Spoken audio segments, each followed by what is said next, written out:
আসসালামু আলাইকুম। এখন আপনাদের দেখাচ্ছি স্মারক আরেকটি মুদ্রা, সেটি হচ্ছে ১০ টাকার কয়েন। এটি তৈরি করা হয়েছিল ২০১১ সালে। ১৯৭১ সালে বাংলাদেশ স্বাধীনতা অর্জন করে। সেই উপলক্ষে মেবি ৪০ বছর, স্বাধীনতার ৪০ বছর উপলক্ষে এই স্মারক মুদ্রাটি চালু করা হয়। এই কয়েনটার ভিতরে লেখা আছে, এবারের সংগ্রাম আমাদের মুক্তি সংগ্রাম, এবারের সংগ্রাম আমাদের স্বাধীনতা সংগ্রাম, এই ওয়ার্ডগুলো লেখা আছে।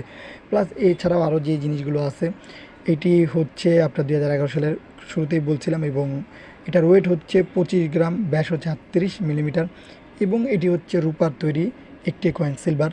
আর সিলভারটা হচ্ছে 0.999, খুবই অরিজিনাল রূপা দিয়ে তৈরি এবং গোলাকৃতির একটি কয়েন। এই কয়েনটাতে বঙ্গবন্ধু শেখ মুজিবুর রহমানের ছবি প্লাস মুক্তিযোদ্ধাদের ছবিও ব্যবহার করা হয়েছে। এছাড়াও এইসব কয়েনগুলোর দাম সম্পর্কে অনেকে জানতে চান, তাদের উদ্দেশ্যে একটি কথাই বলবো, এইসব কয়েন খুবই দামি কয়েন। আর যেহেতু রূপার তৈরি, তাই এই কয়েনের মূল্য আরও কয়েক গুণ বেশি।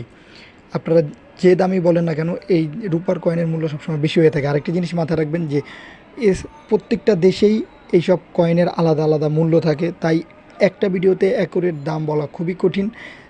আপনারা যেই দেশ থেকেই দেখতেছেন, তারা সেই দেশের সঠিক ইনফরমেশন নেওয়ার চেষ্টা করবেন। এতে করে হতে পারে যে বাংলাদেশে যদি এই কয়েনের মূল্য যদি হয়ে থাকে ৫,০০০ টাকা, হতে পারে সেটা আমেরিকায় হতে পারে ১০,০০০ টাকা।